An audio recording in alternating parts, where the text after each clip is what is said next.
All right, welcome everyone to SQL Friday number 81 with Milos, who is going to talk about t-sql, my favorite topic, and performance.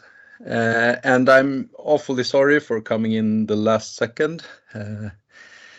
Things happen sometimes. And like Milos said before we started recording, if you're not comfortable being recorded, then just take off your camera. On the other hand, I will edit everybody except me and Milos out of the picture, so you should be okay.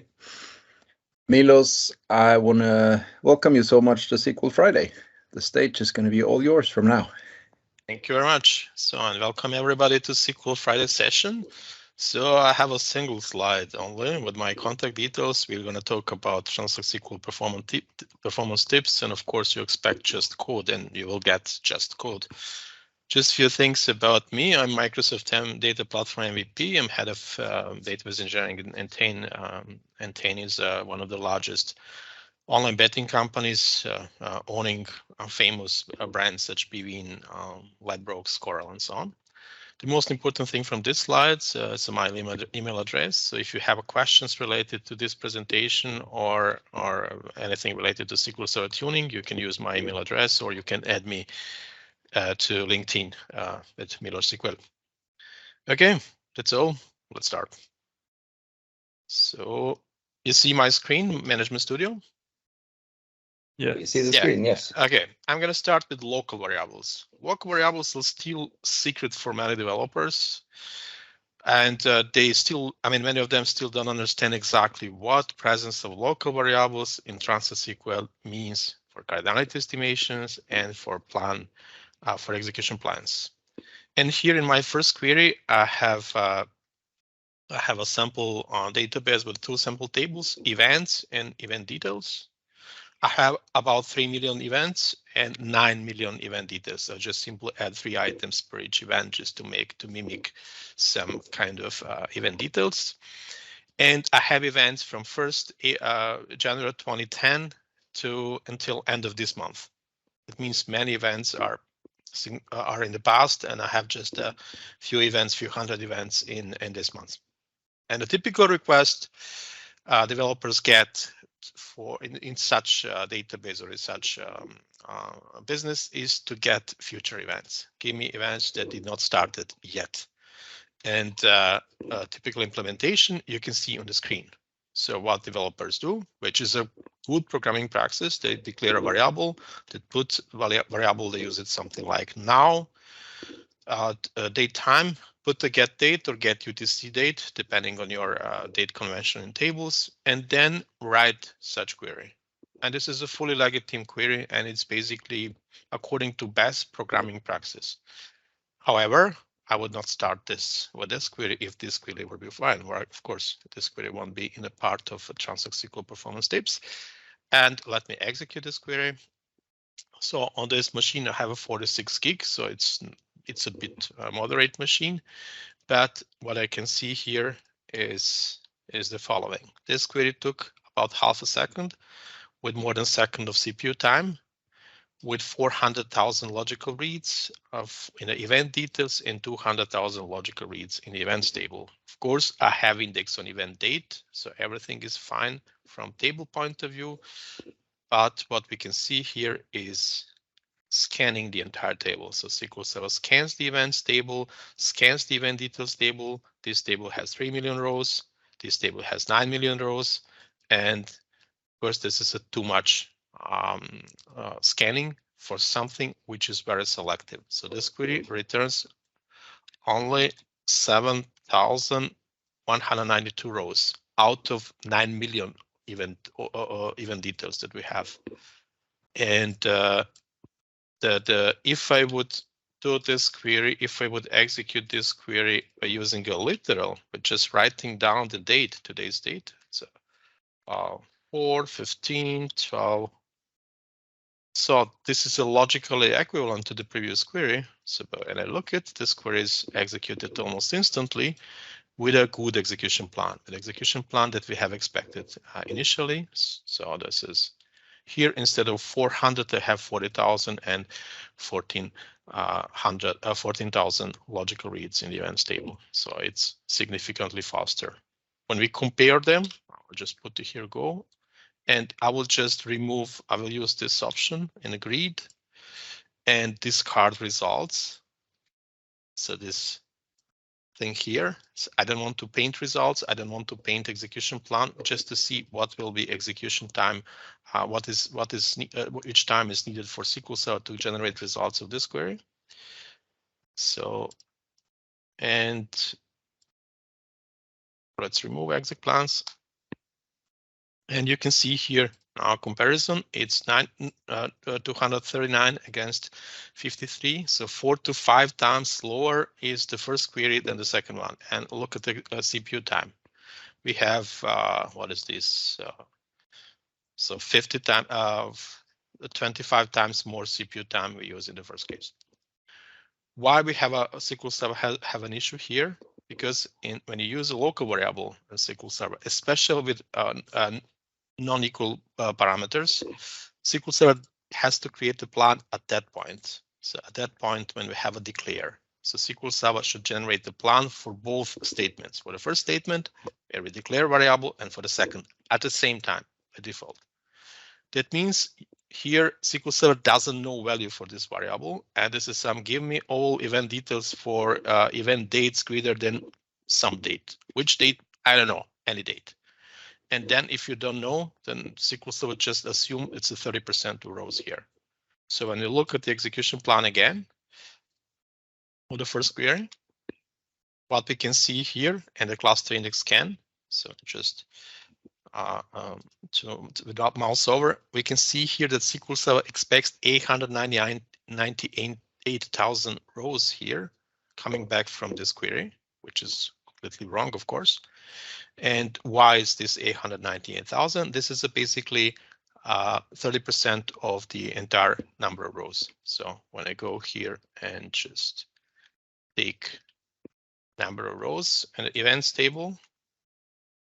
So sorry, so I have to go back to include details again. So this is the number of rows that I have, so almost 3 million, and just multiply this with 0.3. And this is exactly what we get. So an estimated number of rows is rounded to the next one. It's basically what the SQL Server expects. So it's basically when you have such thing, even use local variable, you will end up with a scanning table. And this is in many cases, maybe most of the cases, not a good idea. A typical approach that you can see, I will show now a big table, very big table. And this big table is in another database. I have a table having 335 million rows. So this table has 335 million rows, and I want to iterate through this table to return data for this from this table for some range of values for a parameter where we have an index. And a typical approach is to put this in a local variable, to put offset and give me only 100, only all rows for 100 values of this PID. And let me execute the first query. You see it's instant execution. So just 1500 logical reads. So it's basically the 65 milliseconds goes to painting execution plan. So see 192 rows, very selective query. And the plan is index seek, all fine. I will just here switch to local variables. What I do now, I put this value in a local variable. And this value, again, local variable plus offset. So all fine from programming point of view, everything fine. And now we will wait a bit. And we will wait a bit more because this table has 335 million rows. And that's the first time I'm running this query.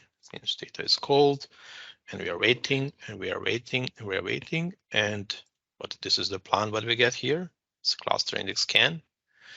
And this is the number of logical reads. We had a few thousand in the first case. Here we have 4 million logical reads. 14 seconds and 27 seconds of CPU time. Just because we use local variables. So when you use local variables in code, when you have unequal parameters, unequal operators, you have to be very, very careful. So this is a huge table, and you can see here huge difference. If table is small or moderate, you won't maybe be punished by using for using local variables. But in such case, this is no go. Definitely, I will run this now. This is now in warm cache. It's not completely out, but it's still 4 seconds. And of course, a lot of CPU usage. So just for returning exactly the same number of rows. So it's no cheating. Sorry. So only 192 rows. So why SQL Server use this here cluster index scan? Because in this case, we have 2 operators in where clause. And SQL Server expects about 16% of overall rows. 16%. If we would really return 16% of overall rows, it doesn't make sense to use cluster to use a scan to use index seek. It is more expensive than it would make sense to use cluster index scan. SQL Server makes execution plans, generates execution plan according to his expectations, not according to real data. Real number of rows, actual number of rows. If SQL Server estimates, if his estimations are completely wrong, you will get suboptimal execution plans, as we see in that case. Okay, what can you do to avoid this kind of things? The first and the easiest way to avoid problems with local variables is not to use local variables. It sounds tricky and unserious, but that's true. So basically, if we have such things, if you need to return all rows from the future, instead of using a local variable here, you can simply use this expression or literal if you have in where clause. So when we execute this, look at the first plan is this thing where it scans, but the second plan is the one what we have expected with nested loops join. And you can see here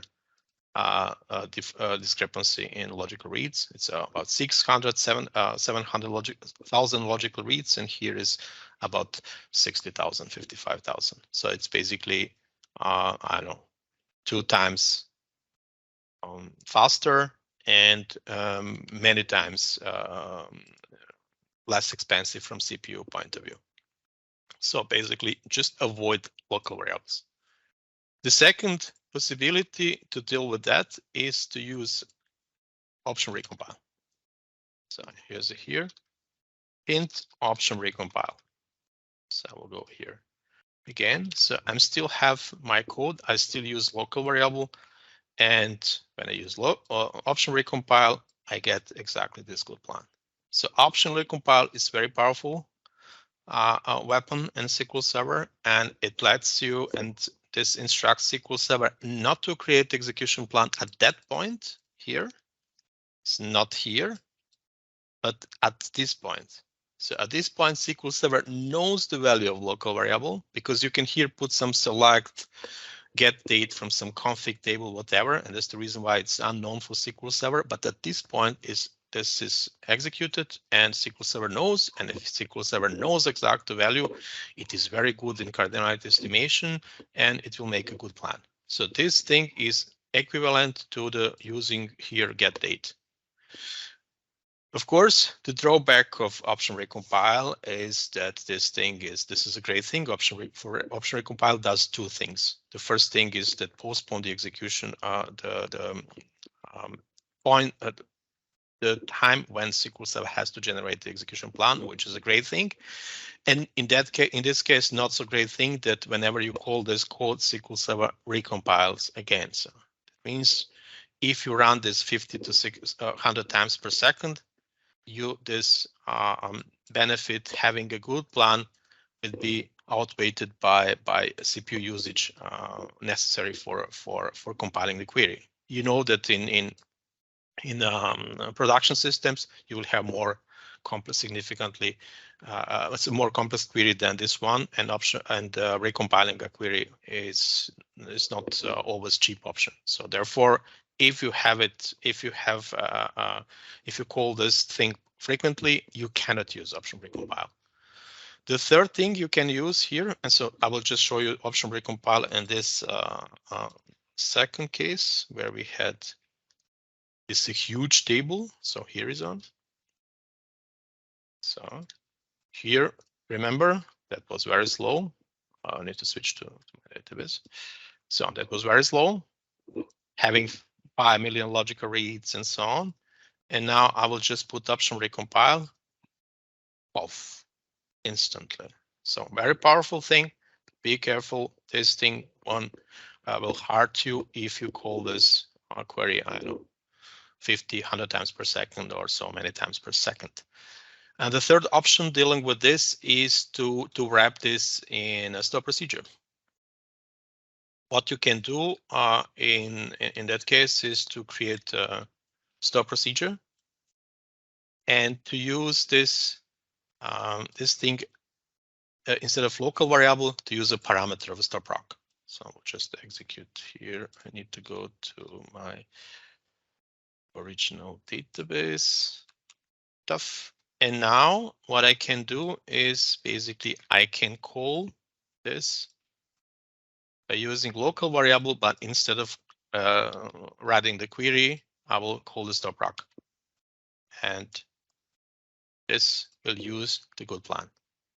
Of course, there is a danger when you use store procedure, when you use unequal operator in the store procedure, you have to be sure that these people won't create a date in the past. And the only way to ensure this is to put here some checking. And if you have, given date, input date is in the past, or I don't know, you can allow maybe a day or two in the past. If it's older than this, just raise an exception. Do not use a local variable. Do not support such things. And in such case, if you need a functionality for give me something from the future and people want to go a bit in the past, just limit them for a few days. Otherwise, you will see some moron running this query to get, I don't know, in 2011 and bring your server, CPU to 100% just for something which is useless. Just limit here and do not play. As soon as you have a local variable within a store proc, you will end up with the same issue. Okay, any questions so far? I have one question from Manish, which is, it's a very broad question. How can we avoid the local variable in store procedures? And I think you showed one thing, and I bet you will show more tricks during the talk. Yeah, you can. The way if you can avoid local variable, avoid it. So basically, this is when in such case, for instance, you can avoid it. Just use get date, put the literal in the where clause. If you cannot avoid them, then you can either use option recompile if it's not too danger. If you don't have a lot of calls of compilation, or you can put it in a store proc. As soon if I would repeat this thing in a store proc like this and go here to have a date and then use here now, this is what I had. This is basically would mean that I will have again the same problem. Just go here and execute, and you can see here again index scan and so on. So basically, the when you use a local variable in non-equal parameters, non-equal operators, you will have you can have significant issues. It's basically it is. If this would be equal operator, in most of the cases, it won't significantly affect execution plan. It will affect execution plan if you have huge outliers and you have event date on the 1st April when you do some corruption with government and you have, I don't know, 2 million orders on that day and 10,000 orders in all other days in this year. When you query data, when you query this table for exactly this day, you will have a different execution plan. In that case, local variable can affect you. But usually when you have equal operators, the danger that can be done by local variables is pretty limited. I have another point kind of to make, because in an events table, you probably have a lot of writes to it as well. So not only will it be slow to get the clustered index scan, but it will also lead to an object lock. Which blocks all the inserts to it. The thing is that when you have a query, Sometimes people say, I don't care because I'm fine when this query runs for 2 seconds. I don't need this query to be faster. It's not only about the speed of the single query. It is about the overall CPU or resource usage on the server. SQL Server has to bring the entire table in a memory. That means less memory for the other queries. SQL Server has to read more data. That means less CPU cycles for the other queries. And one of the things that people usually forget, and you made a great you mentioned this, the way when you have when you scan the table, this table is locked for the other queries. You cannot update rows there. If you have a cluster index scan, you need to wait and this query is executed in order to update rows within this table. That basically you have with the slow query, you significantly affect data concurrency. You will have queues there in writing the query. So it is always good, even if it's not absolutely necessary from business point of view, to have query which is significantly faster. But if this query has a lot of resources and use volatile tables, you have to tune it. Otherwise, you will have other problems. Okay, thanks. The next topic is our functions in the where clause. This is easy thing, and I will just tell you what is a tip. Do not use or avoid to use functions, user-defined functions and built-in functions too in a where clause. So I have a now AdventureWorks database, and I will just make a new table. So orders table, I'm getting data from sales order header. And when you use select star into, you will get a heap table without any constraints and indexes. And I will add here a primary key and cluster index on this table. And now the question is, give me all orders from 2013. And you can write this query by using range operator or by using a function year. And of course, everybody would use the first approach because it's easy one. You need to type less words. It's the second one is very prone to errors. You can easily here write the 11 and nothing will happen. So SQL Server would think that that everything is fine. And only if you have a lucky to miss the range, you will get an exception. So first one looks good. So this is a performance tip session, and we care about performance. So when we look at the performance, we see that SQL Server has implemented the same plan for both queries. And it's not a big surprise because we don't have indexes. When you go to CPU help index and give the name of the table, what we have here is to just cluster index. SQL Server doesn't have a choice. It has to scan table. So let's add an index here. So if you don't have an index, if you have a just cluster index, you have a stable performance. They are slow, they are equally slow. So I will make an index now on the orders table on order date field because we need this. We just want to query this this column, and let's repeat this. And well, so it seems it doesn't matter how you write the query. So you can write the query by using a function, or when you write the range, SQL Server comes with the same plan. Now we have two indexes. This is our indexes here, but SQL Server doesn't use it. The reason why SQL Server doesn't use index here is that we have this table has about 31,000 rows, and this query returns 14,000.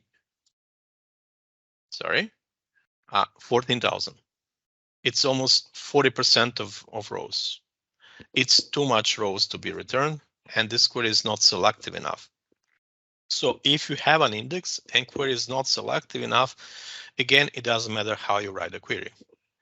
But if query would be selective, and I will make it selective now by updating a single row from this table to something in 2021. So now I have a single row in the year 2021, and I will modify this query now to 2021 and 21, 22, and let's see now the performance. So now we have a selective query, we have an index, and of course both queries are fast because this table is small, it's a 30,000 rows only. And when you look at the plan, they look similar, but they're not the same. In first case, we have an index scan. In second case, we have an index seek. That means SQL Server have in the first case 76 logical reads, in the second only 5. When you use function in a where clause against the column, what SQL Server does, it finds a query, an index. So we cannot tell here that index is ignored. It sees there is an index on this field, but the way how it works when we have a function, it just take all rows from this index, that means all values for order date, evaluates the function year function, and then compare with 2021. This is a pretty stupid approach, and SQL Server does a huge and better optimizations for very complex queries, but in this case, there is no optimization for that. The way how it works, it just blindly take this, evaluate, and then compare to 2021. That's the reason why you will always have a scan. When you are lucky, then SQL Server choose this index, you will have index scan, which is a smaller than cluster index scan, but sometimes SQL Server can decide, okay, I have too many key lookups here, I would go with a scan of the table. In the second case, by using a range operator, you give the SQL Server literals. When you have a literal, you can easily find this. This is a small table. And SQL Server spends only 2 logical reads to go to this index and 3 to pick up and look up the rest of the columns. So if you have a choice, do not use functions in the where clause. Just use rather this, even if it's more error prone or something, because it never happens that the first query is faster than the second one. It might happen that both are equally fast, and this happens if you don't have an appropriate index, or if SQL Server estimates you will have too much rows in that case, and this query is not selective enough, and it will ignore index at all. But if query is selective enough and you have indexes, the second query will be faster. And again, this is a small table, and now I will show you huge table where you can see really difference. And again, I will go to my table, to my database where I have 100 million rows table. And I'm going to use here absolute abs function to get absolute value for some integer.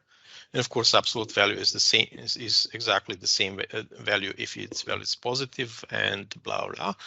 So this thing is these 2 queries are logically equivalent, but I want to be smart in the second case to use optional abs, and SQL Server gave me a great gift for this, and this gift is a scan of the entire table. So the first query is already done, the second is still running. The table has 100 million rows, and you can see how painful can be to use a function in a where clause. Just difference is function, and look at the plans here. This is a plan what we have expected. Index seek, tuf tuf, few logical reads. Look at this guy here. This is a scan, and this table has 100 million rows, and it will scan and scan. And from logical point of view, logical reads, so 2 million logical reads, 7.5 seconds, 10.5 seconds of CPU time, and first is really instantly. You cannot measure this. So just because you use functions, sometimes people use upper functions. In a database which is not case sensitive, upper doesn't mean anything. But when you use upper, you will get again, you will be punished by SQL Server to have an index scan instead of index seek. And just one small thing. So when I just give a hate for functions in the where clause, it's not about the where clause itself. It is about the function that use your column as an argument of the function. These both queries use function in the where clause, but in that case, this date8 function use literals. And of course, if SQL Server has to evaluate literals, it will evaluate like this. But if you have an order date here as an argument, SQL Server will find the table with the smallest index having order date column and go scan everything, evaluate the data function, and then compare with the literal from the right side. And when we go here, you can see again, this is a small table, therefore both are this fast, but you can see 76.5 in the first case, you have index scan, but in the second index seek, also you have a function in the where clause. So it's not just if you can write the query so that you can use function, but you can free up this function from your column, all fine. And the final tip in this section is, this is also ridiculous. You would not expect this. And really, when we think about SQL Server, how SQL Server optimizes so many things in database engine, it is ridiculous that this thing is not optimized. So I have here, this is a cluster index. This is a primary key. That means 3 logical reads or 4. I don't know if this table is large. And then in the second, I just add 1 and compare to the next one. This must be optimized. So easy to optimization for optimization. And this first thing is absolutely, so it's 4 logical reads, it's seek. And the second one is we are lucky here that SQL Server will find the smallest index. I have index x1. If we would not have index, SQL Server would perform the cluster index scan. But again, it scans the entire index because cluster is always part of non-cluster index, scans everything, increment for 1 and compare with the value on the right side. And of course, return the single row here with a cost of 175,000 logical reads and 5 seconds of CPU time for something which should be 4 logical reads to actually the fastest operation in SQL Server. So here, takeaway: be very careful when you use functions in where clause. Be very careful when you use arithmetical operations. Do not use arithmetical operation against the columns. Of course, this will work. So if I just remove, it's not about arithmetical operation itself. So both will be executed instantly. But if you have here, if you do something, add something, or do some function, so whatever you do here, that will be that will mean the SQL Server is not able to optimize this anymore, and you have bad plan. Any questions?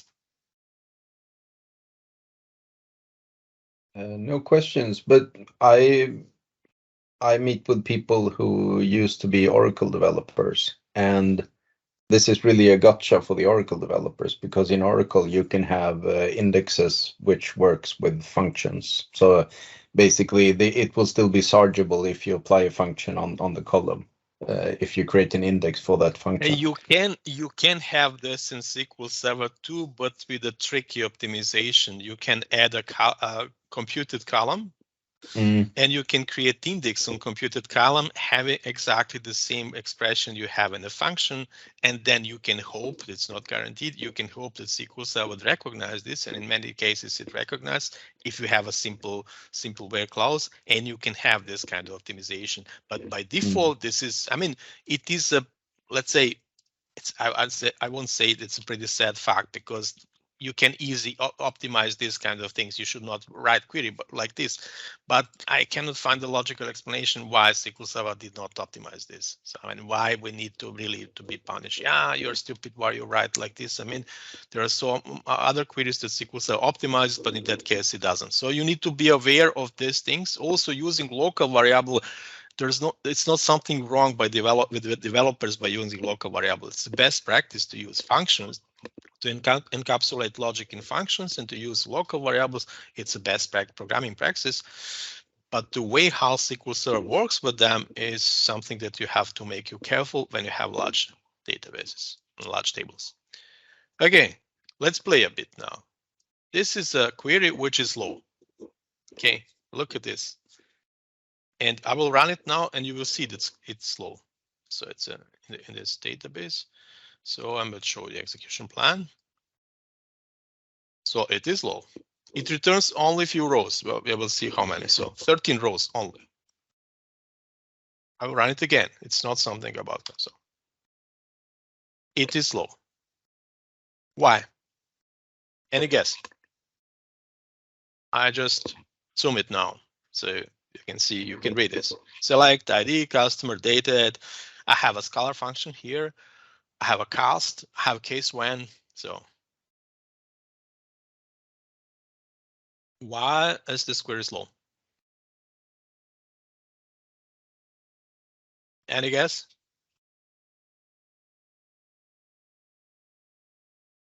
I cannot read messages, so if somebody wrote, please read me if somebody guess by using chat window. Everyone is shy. I have a guess. I think it's the variable.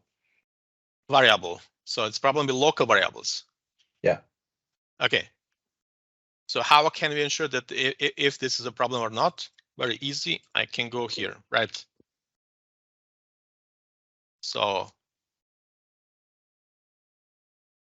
it's not local variable.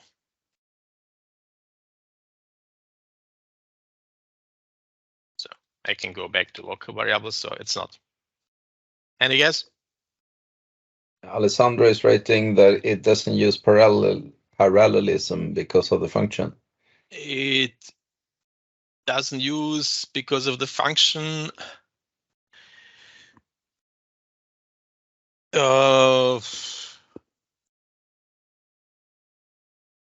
Yeah, it might be. So I'm not completely sure about this, if this is a possible, but this is not the reason for. So for that means his suspect is scalar functions. How can we get rid of this suspicion? I will comment out this now. So it is a bit better. It means the colleague has right. It is related somehow, but we're still slow. Using functions, scalar functions in a query means that you are limited to serial plans. That's true, but we are still slow. We don't have index. We have index. So, I mean, you should not trust me. So I will now go to the table. The table is orders. So show me, I have a bunch of indexes and one of these indexes go to cast ID. Okay.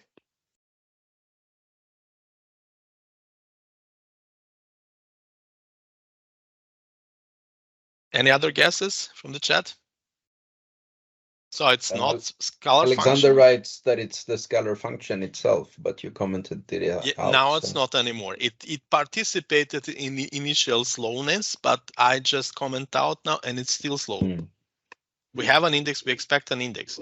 So, okay, I mean, I will not spend more time on this because I have additional tips and I will just go now. So when you look at this thing, so regardless what I write in select, but it's not completely regardless. Alexander was completely right. So the thing is that you have to check first a where clause. You should not go to select. Select can affect the execution plan, of course. I mean, just when you have a function, user-defined function. Without function, it doesn't matter what you have here. Here is the first thing which is evaluated, and in this case, I have to check the where and what was here and where. And you mouse over, you can see here varchar. So cast ID is a varchar data type. And I have a cast ID here as an argument I define as an integer. And what happens here is implicit conversion. SQL Server performs implicit conversion whenever we have a data type mismatch. Otherwise, we will end up with so many exceptions.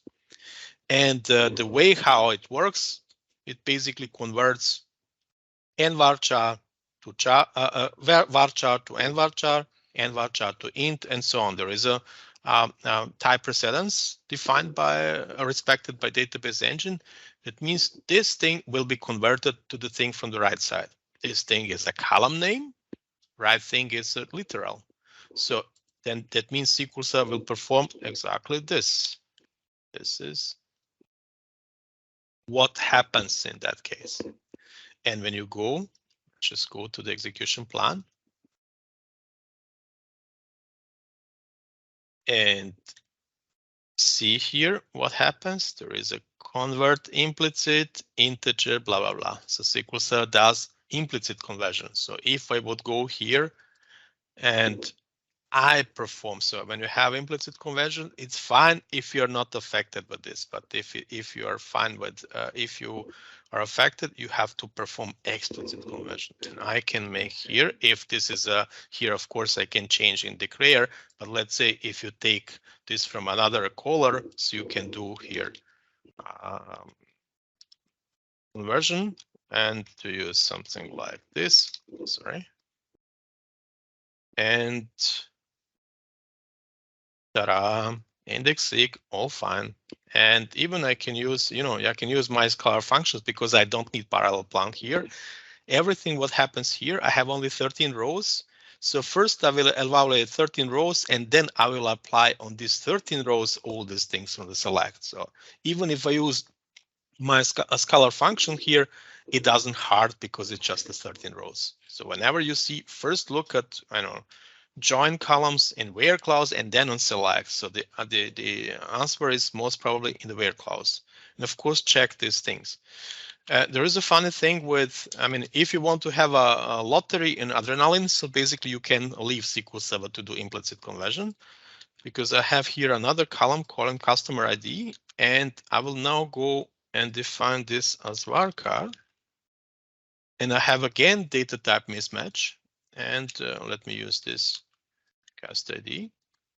And here, so you can see this thing is integer, this thing is clear. So varchar, go here. So we have index-seq, we have the good plan. So basically we do not pay penalties because in that case, the rule is the same. So I will convert the implicit convert the value, which is a varchar to integer. That means I will convert this guy to this guy. And this conversion will happen only once because we have a single literal. In the previous case, this thing happens 10 million times because I have 10 million orders. Simple as that. So just care about data types. Sometimes developers are lazy to see which data type is here, and it's very easy here. Just make mouse over and ensure that this thing here is the same data type. If you can change it here, change it immediately. If you cannot, you can still cast here. Just an alternative, as I mentioned in the previous example, if you don't have access to the code, if you buy something from, some third-party tool and you see in extend events that this query is executed by the tool and you see some performance degradation, you can create a computed column having cast or using a cast function, cast as as integer, and then create index on it. And without changing the code, this query will run fast. But again, if you have access to the code, just ensure that these guys have the same execution plan. Sometimes you're just lucky that SQL Server didn't punish you for a data type mismatch. Okay. Questions? No questions. No, I have another comment to people. If you use something like Entity Framework or just run code from C# or whatever using the SQL client classes, be careful with the parameters to queries too, because if you just do parameters.add with value in code, it will default to ridiculous data types very often. So be explicit when you add parameters in C# code as well. All ORM mappers or entity frameworks are okay until they write the good code that performs well. If they don't, then basically you have to write it. And the danger of using intensively entity frameworks, that's when this is exclusively used by your developers and the team, that usually means they will not learn enough Transact-SQL to fight them later when you have large tables. So basically, if you just have a small tables and moderate databases, you can still use them. When you have large database, every day you will see some issue that you can prepare a good performance tip session for not having entity framework or such things. The next topic is OR. So when somebody claims about the performance slowness, I check the query, and when I see OR statement there, this is my first suspect. So it's not always the case that OR statement made a trouble, but when you see OR statement, this is a potential. You can interpret this as a potential performance problem. So we can say that that database engine, the Microsoft team, does a great job in query optimization. But the queries having OR statement, there is a room for improvement in the cardinality estimation and plan generation. Here I have a simple query from a wide world import as Microsoft sample database, and this query just go to two tables, make a join between serial order lines and stock items, and then check if we have something, what we have on stock, if this thing is ordered. And here OR happens, appears in the on clause of join. That means we just match these things by using stock item ID. But in addition to this, we match them by using comparing stock item name and description. It's not a common way to deal with this, but it is legitimate. And when I run this, this is again small database, small tables, and this thing runs for 1.5 seconds with 6 seconds of execution of CPU time and 2 million logical reads for temp tables. So temp structures here have a tables pool, and the reason why this thing is slow is Microsoft attempt to optimize things by using a tables pool operator. Honestly, I saw a few cases where this optimization was really done. I saw many cases when SQL Server tried to optimize this but failed and come up with a bad plan. So this is a bad plan for a small database, just wait for 1.5 seconds.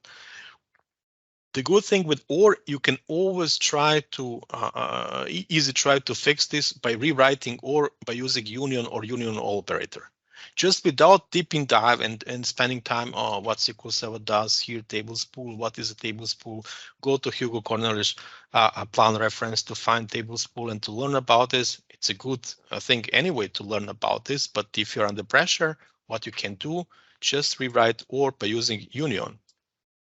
And this thing is done almost instantly with better plan. Here I have even adaptive join. This is out of scope of this session.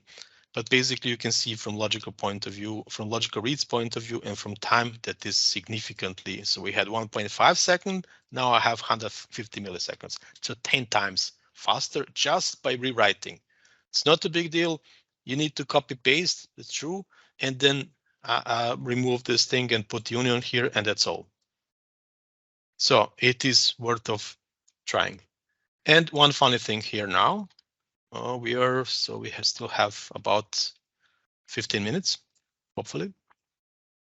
So I will go again to one sample table, and let's go here and check the status field. So I have here 10 million rows, and all rows have status equal 1.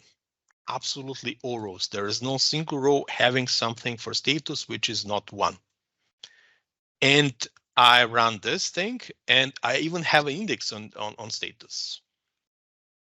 Index.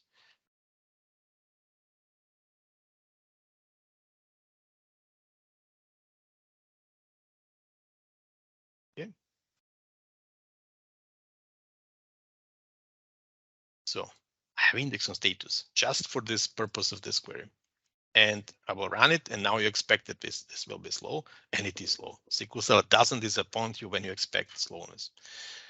And what we have here, cluster index scan, and look at the estimation. So SQL Server estimates 10 million rows. Actual number is 0. It means it estimates everything and it returns nothing. So it cannot be worst estimation from this. And again, this could be a huge problem, and how to solve it.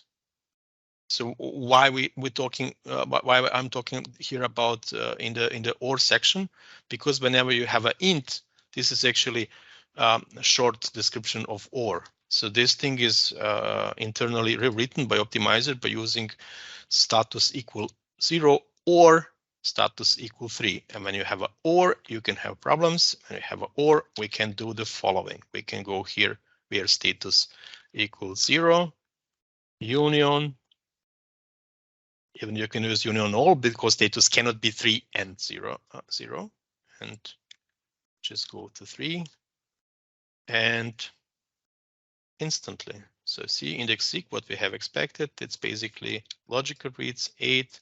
So all fine. Let's execute both of them together. The first one is running, having index scan, the entire table, and look at the numbers here. So 1.5 seconds of CPU and usage time. And this is again 73 milliseconds goes to execution, to painting execution plan.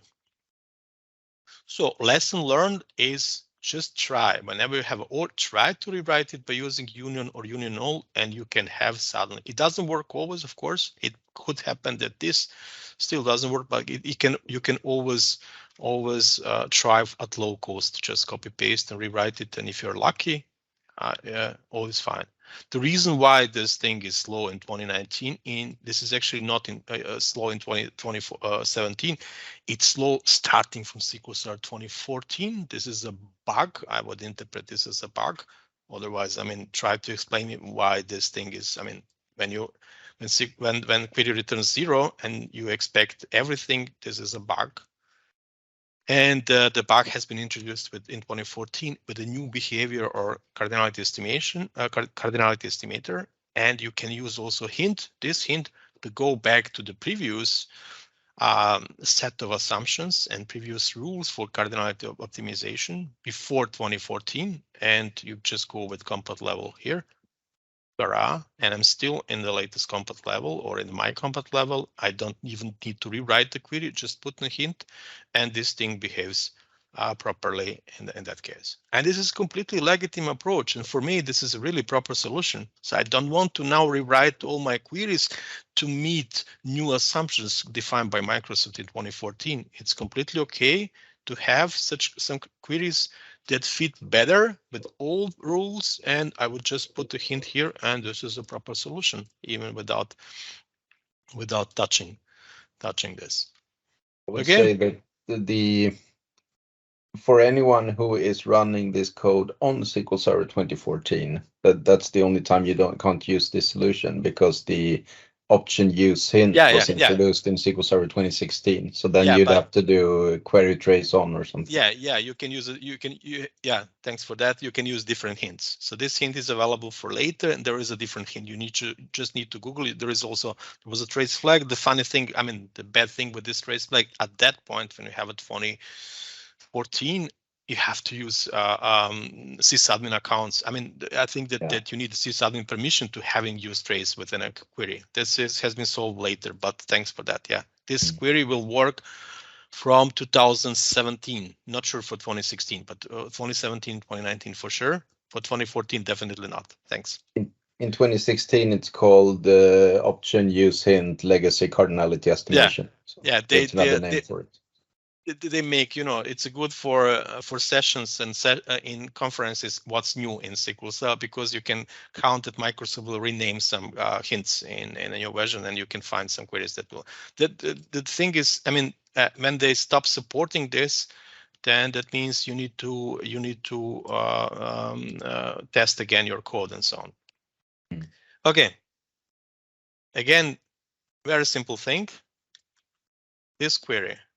I will here include live query statistics, and this I have an orders table and order details. This is a huge table, 300 million rows, 300 million rows, and I have some customer ID. And this thing is again very selective. I have indexes. I have everything.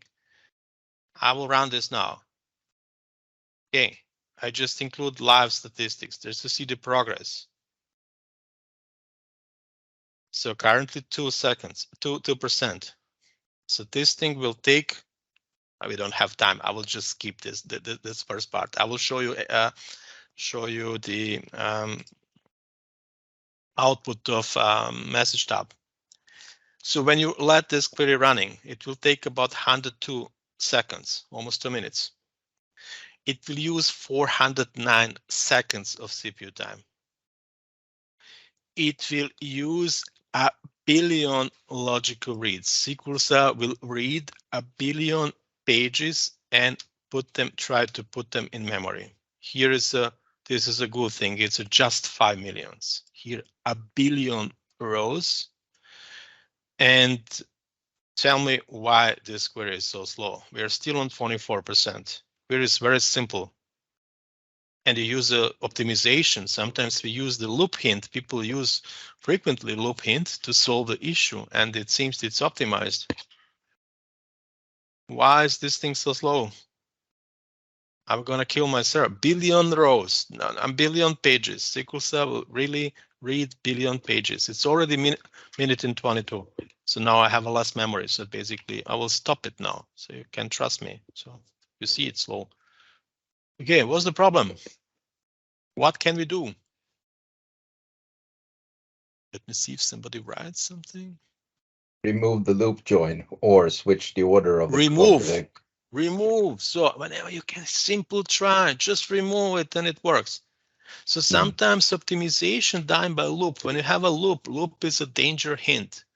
Loop requires specific order of tables. So when you have no loop, an inner join, SQL Server will go through optimization process and make steps and play with orders of table, because this is a logically equivalent to have orders or order details. When you write to the first and the second, this doesn't matter, and SQL Server will find the proper thing. If you use loop, then basically you tell SQL Server you have to go first to the order details table and then a loop to this, and this is, you have to do this opposite. I mean, you can have to use either this to go and to use the first order table if you want to do such kind of optimization, and this will work, or just simply remove loop. If you see such things, if loop is used to make something fast. If you have a loop in the query and the query is still slow, just remove the loop, because it doesn't make sense. You should never leave loop, just, should be there. It's basically loop is there to try to make to correct some bad choice of optimizer, and basically it's a good thing. Just remove loop. It's easy thing. Okay, so let me show you one query that I use in SQL Bits. So that will be most probably the last one. We are out of time. Okay.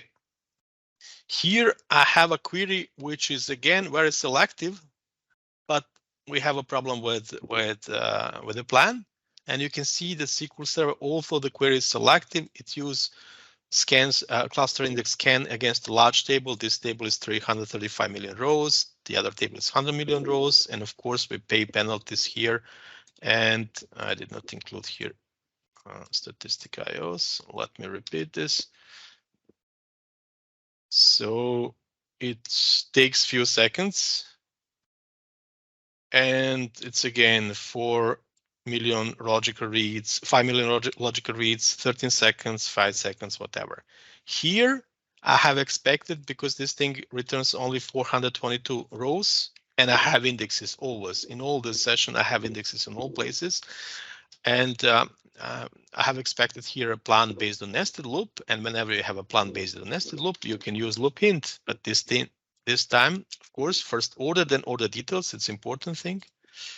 Let me include exec plan, and ta-da! So instead of few seconds, and look at the plan, it's a parallel, but basically it is nested loops based. And look at the time, 16 milliseconds CPU time compared to the previous one, 100 milliseconds, completely okay. Logical reads all fine. And many people just stop here because they say, oh, I fix it. But when you look at the execution plan, nobody looks at details when something is fast. We look at details when something is slow. And in that case, look at this guy here. This query got 10 gigabytes of memory, and you cannot leave it like this. You can if you just execute this few times per day. So you can see I can execute this query. It really takes 10 gigabytes from SQL Server. And I can run it occasionally, but if you run it in from many parallel sessions, what I would simulate now with this SQL query stress, I will run exactly this query with 200 parallel sessions, 50 times 50 iterations, and I will stop run it this query, which runs fast, which I have tuned. Look at this, and what you can see here. It's a resource semaphore wait. So SQL Server, of course, doesn't have enough memory. I have here 64 gig, and the query request 10 gig, and SQL Server cannot serve all this memory because then this memory is wasted, of course. And the good thing is SQL Server inform you about this, but it doesn't do anything to prevent this before SQL Server 2019. So you can see here, so 10, 11 gigabytes, and even when you go here to see warning, it's a so you just actually need 570K and you used 11 gig, but I will continue to serve 11 gig for you. So the way to deal with this is to put a hint to limit the memory. Max current percent equal part of server memory. In that case, I will use 0.1% of the memory given to this server. And now I have only 11 megabytes from 11 gigabytes. And when I use this thing again here in a query and go again to my weights, I don't see anymore. I see CS packet weights. This is not a big deal generally, but I don't see any more resource semaphore weights and see this is executed completely. And I can even get rid of max this CX packet. Actually, I don't need a query plan parallelism here. And but I need to write this correctly. And here you see nothing, so all fine, we tune this. So when you tune a query, you should care about the way how this thing is. It's not enough that you run the query and the query is fast. You have to, whenever you, especially when you tune something, when you're proud of your tuning, you have to go to the plan to look, absolutely to look at the very left operator to see memory grant given to this query. If you see something like this, this is a potential bomb. And resource semaphore weights can bring your server down. Unfortunately, we do not have time, but you can download this. Of course, you cannot use all this. You cannot play with all these queries because I use few databases which are very large, but many of them you can. And I put this also for additional examples for with constraints and something related to entity framework to compilation costs. You can try yourself with this. This is a link for where you can on GitHub where you can download the files.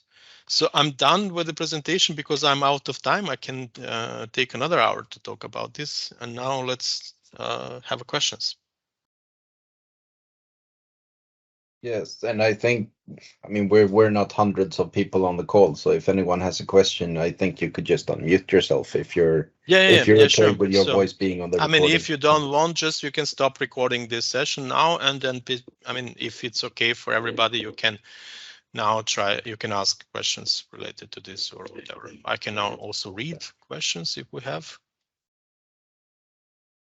So then I will stop recording, but I will stay on the call. Yep. So just for the recording, thank you so much for a fantastic talk. I really love this, where you go straight to the demos and really hands-on. It's situations that people will be in, whether they're DBAs or database developers, they will see these things. So thank you so much. Yeah, thank you that you joined this. Yep.